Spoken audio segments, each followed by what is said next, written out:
Welcome to another episode of Candles and Conversations. I just put up on the side. I let it get surprised. I'm on the perk, I've been closing my eyes. I can't even tell you nothing but you lie. I had a cut on my ties, I can't even tell her nothing cause I cried. I just walk these stepping in these Louboutins. And she walk, and she clean on my. What's up, everybody? My name is Finola, owner and creator of Candlelicious, and also the host of Candles and Conversations. Today, I have the dynamic duo, Mickey Boo and Young Flo. Mickey Boo and Young Flo. This is my first guest. I am super excited. We have a really special, guys don't know, this is my biological sister. We grew up in the same household. She has her own podcast, which she will be talking about today. She'll be getting into some of those details where you guys can follow her, what motivated her for her show and things of that nature. But nonetheless, I'll let her go ahead and introduce. Yeah, so again, it's your girl, Mickey Boo. And again, like I said, we got a super dope episode. I want to start this episode off by showing her something that she hasn't seen in over 10 years, maybe 13 years. So without further ado, hopefully it works. She was, a little bit in a rush, but I'm already looking. Come on with it. Let's see if it'll turn up.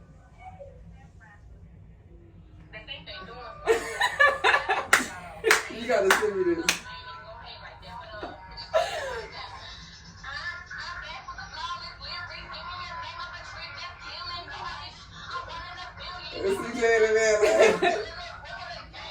Let's sing. Life It's what in the your bang? face. What? Okay.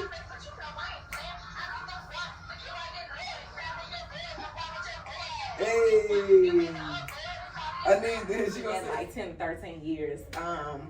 It just gave me nostalgia. I don't know about you, but it really put me back in that place where we used to be when we used to rap. I know you still rap or whatever, so can you tell the people a little bit about what you got going on? Yeah, so right now I got a hit single called Clap, and I go by Mickey Boo instead of Mickey Boo. I just want to put a little spice on it. But I am doing my podcast that's called How Is Life Behind Your Lens, and it got a lot of background to do with mental and emotional healing. And so I just want to see where everybody at, their perspective on life and how they feel and what are they doing to keep, moving forward or coping with some of the situations in their life and finding peace and abundance to do whatever it is they want to do. Oh, I like that. So I will be dropping the link below so you guys can, tap in, subscribe to her channel, like, and watch her videos as well. So I think that's super dope. And I think a lot of people in the world today need that, especially, since COVID. We did have lots of people who did deal with mental issues and things of that nature before COVID. Mm-hmm. But post-COVID, afterwards, we, saw a lot more people come out with things going on mentally that they really needed an outlet for. So I do appreciate that. Yeah. I am a really big fan of her shows. I would really appreciate if, some of you guys click on that link and go and check her out because it does real Mickey Boo. The real Mickey I like the shows better. I feel like it helps as far as expression for me and other people. And then coming together as a unit and collabing on things like that for me is great. As far as the music, I feel like the industry kind of, I don't know what it's doing right now, but I care about what I put out to the world. And that's super important because we have a lot of people that don't. A lot of people like to focus on the money or the things that they're going to gain. They're not too concerned about what they're putting out there. So that's a good thing. Other people, yeah, it's a good thing that you're being conscious about that. So I definitely appreciate that, and I think that's important. Well, secondly, I want to say you look beautiful. You do too. Thank you. Well, in observance for the Beyonce Renaissance concert, I have the Renaissance tour. Yes, absolutely. But you look, I like the 70s vibe. Thank you. Thank you. It's given. You're welcome. So, if you're ready to jump into this candle making, this is her first time making a candle, y'all. So, this is about to be super exciting. So, all right, if you want to grab your apron, I'll grab mine, and we can tap in. Well, you don't have to put your apron on. We don't have to put them on at all. You want to freestyle? Okay, cool. Yeah, we're going to do this. All right, we're going to do it big then. Ain't that what Webby said? I guess. Is that what he said? He got a song like that. You know all the songs. I know all the songs. I know all the songs. All right, so Now, this is super fun, super cool. I have all of the necessities here. We have our glasses, and like I said, y'all, I always use this glass so that you guys can actually see the wax being poured and mixed with the fragrance oil. So our wax is at the temperature that we like it to be. So I'm gonna go ahead and measure mine, and I'll let you know when yours is ready to stop. So if you want to, you can go ahead and, you want to measure yours? Or you want me to measure yours? I'm teaching you how to do it because I have no idea. Oh, okay, we're gonna pour it into there. Okay, the wax. Yeah, measure mine and then we can go and whip this thing up. Okay, cool. This is super fun. So tell me a little bit more. Like, talk to me. How you feeling? What are some of the things that outside of people's mental health, what else inspires you to walk up to the people and interview them? Because you do that for her short series, and then she also does like one-on-one interviews. Yeah, like true. podcasts. Yeah. Okay. So basically, I have a history of magical craziness. I like to live life beyond measures, and I do that because when I was 3, you already know I had cancer, 4th stage. I was pronounced dead, and a lot of other things that, as far as complications, was supposed to happen in the future. And I thank God that those things did not occur. It did not manifest. Amen. And so later on in life, you know, as I got older, I started noticing things and going through things as an adult. And I'm like, dang, you know, life was, you know, to catch you up anyway, was kind of doing this thing, lifing, great things and some of the worst things. And so, you know, after my marriage or whatever, my divorce had happened, life got really, really hard. And it wasn't that it was hard.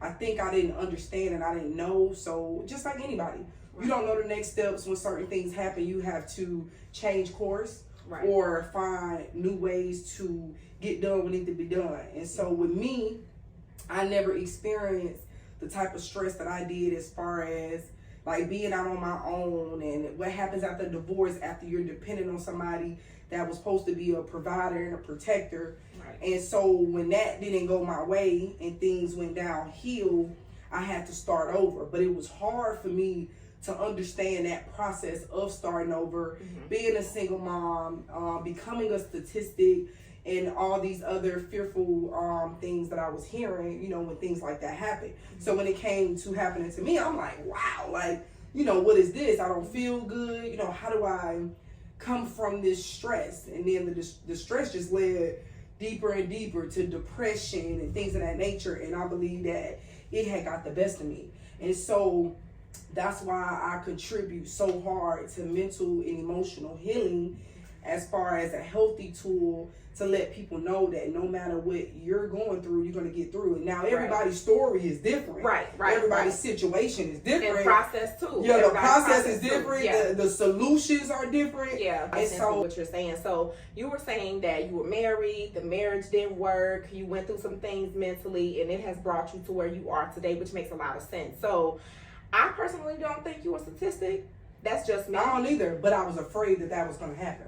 Okay, got you. So single motherhood is more of a statistic for you, is what you were afraid of. I was afraid that I would be a single mom, you know, hardship as far as finances, money, new relationship comers, and things of that nature. Oh, okay, I got you. So in that regard, I know that you have 2 sons. Mm-hmm. So if you had a daughter, to avoid what you went through, to have her avoid what you went through, what would you recommend, or what would you tell her? Not even just your daughter, to any young girl growing up. Well, my advice would be, you know, I lack the proper education when it's really no right or wrong way to do stuff, but I would have rather had more education on how to date, how to coexist with someone. And now in my new relationships, I would like to, you know, take step by step and see how we both work together when certain events or things take place, and then decide, is this somebody that's my road dog or not? You know what I'm saying? Right. So I would just move a lot slower. Okay. I will pay very close details to the person's personality, their family background, and their history growing up, and where they are mentally and emotionally, financially and physically. Like, I will definitely do a whole scope of the outside all the way to the inside. No, that makes a lot of sense. And I think it's not only something that, you know, not only just you, but we lacked. I think a lot of people within our community lack that because it seems as though other cultures and other races, they have marriage and families, stuff like that down pat. And I think that's something that we can work on as a whole. And I'm not saying there are more single mothers in our community than anything or any other race, but I do feel like other races are very particular with whom they marry and whom they're having children with. But for some of us in our community, that may not be the scenario. Our culture is different. Everybody's culture is different. Like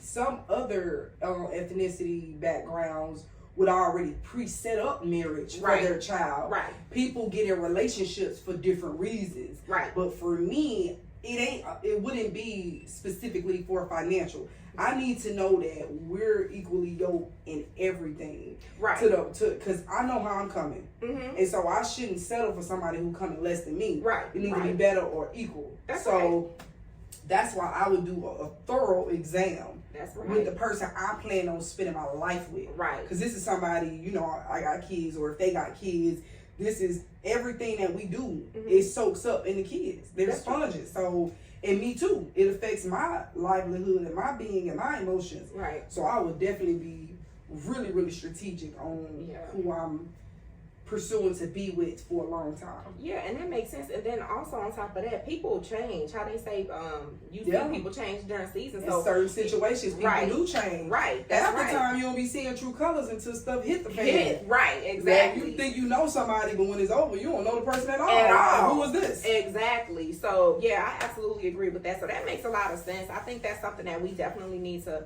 communicate more with. We need to communicate more in general with the young kids. We need to communicate, period. In general. Yeah, that's true.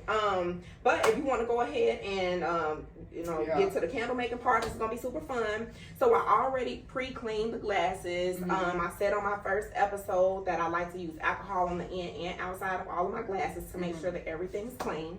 So we're gonna go ahead and put the label stickers on first. And let me ask you this real quick. So if I bring my glass back to you, don't you do something like I can get it refilled or something? I'm in the process of actually trying to see how that's gonna work, especially for people who live far away. Because it does cost to ship things, and I don't want to make You can be moving too fast. I'm ready. Oh, okay. What we doing? This how I do it. Hold Right? on, wait a Okay. minute, So I'll be wait a moving too fast. That's what I'm saying. Slow your roll. Okay, my bad. All right, so we got the sticker labels on here, so that's perfect. If you want to go ahead and grab your wig. Oh, you too? All right, so go ahead and grab your wig. I like to straighten mine out a little bit. Okay. Yep. And then dump the end of it. No, and I'll put my hair wax. How is it gonna stick if you put it like that? I don't know. That's why you teaching me. So bring it See, over. when you don't know, you will do some other stuff. You gotta Yep. let somebody instruct you and That's right. lead you in the right way. The ones who do know how That's to lead. right. So press it down firmly. You don't have to push it down too hard, but okay. just let Right it there. set. Okay. That wax is gonna start to Okay. turn a little bit. Oh, she was rushing. No, I'm not. I'm saying okay. I'm hearing you. Okay, so let the wax. See, she ready to fight already. she just. We ain't doing that on this show. We Okay. ain't doing that today. All right. Nonetheless, yeah. So we just gonna let that set. But in the meantime, I've already checked your temperature. It's just about ready to go. Actually, it's perfect. So I'm gonna let you come over here. Mm-hmm. You wanted this fragrance. So check the temperature, but I'm gonna check it again. Perfect. So if you want to slide over here, you can actually pour that whole thing. And it's to smell good, right? That's the smell good right there. I got mine. Oh, how they be? And that actually smells Like like I black pour it in opium. there? Yeah, go The whole ahead. thing? The whole thing. Oh shit. So that smells like black opium, and I'm gonna be. Whip it in the kitchen. You ain't gotta do it okay, right I'm like sorry, that, I'm girl. sorry. Jeez Louise. Okay. And you do have the wooden stick to stir. You do not have to stir it really, really fast. Don't that smell good? I mean, all that out of there. No. Period. Ain't that how they say? Okay. Alright, so I'm doing lavender, y'all, because I want something that's gonna be relaxing, something that's just gonna put me in the mood. Okay. Alright, so go ahead and take your wooden stick and stir. I like to put the flat side on the bottom, but either way, just because you want to make sure you're getting in the rim, right? You see what I'm saying? Yeah, but I don't know. Do it however you want to do. So, okay. So you stated that your marriage ended. Yes, so what it ended did. up ending the relationship? Well, basically, you know, like I said, I lack information on who I was, first of all. I can never point the finger at somebody else and down talk them. That's right. Because wherever I was in my life is how I chose the person. And I don't necessarily think that we are the same, but since I didn't know me, I didn't know who I wanted and who was good for me. Okay. And so this person, you know, got a military background, and they were just, I don't know if that's the reason, but we were very disconnected. There was a lot of times where it didn't come home, we didn't sleep in the same room, we just wasn't compatible nowhere, in no category, and it didn't work. And, you know, it was very unfortunate, because when I love, I do love hard. And so I did grow to love this person, but, you know, time heals things. That's true. So would you ever get married again? Would you do it all over again? Now that I've been to that mark, Mhm. I do believe that marriage is like a business, because once you're done with that person, the paper is the only thing tying you together. Check the temperature, but I'm gonna check it again. Perfect. So if you want to slide over here, you can actually pour that whole thing. And it's to smell good, right? That's the smell good right there. I got mine. Oh, how they be? And that actually smells Like like a black pour it in opium. there? Yeah, go The whole ahead. thing? The whole thing. Oh shit. So that smells like black opium, and I'm gonna be. Whip it in the kitchen. You ain't gotta do it okay, right I'm sorry, like I'm that, sorry, girl. I'm sorry. Jeez Louise. Okay. And you do have the wooden stick to stir. You do not have to stir it really, really fast. Don't that smell good? I mean, all that out of there. No, I'm just, Period. Ain't that how they say? okay. Alright, so I'm doing lavender, y'all, because I want something that's gonna be relaxing, something that's just gonna put me in the mood. Okay. Alright, so go ahead and take your wooden stick and stir. I like to put the flat side on the bottom, but either way, just because you want to make sure you're getting in the rim, right? You see what I'm saying? Yeah, but I don't know.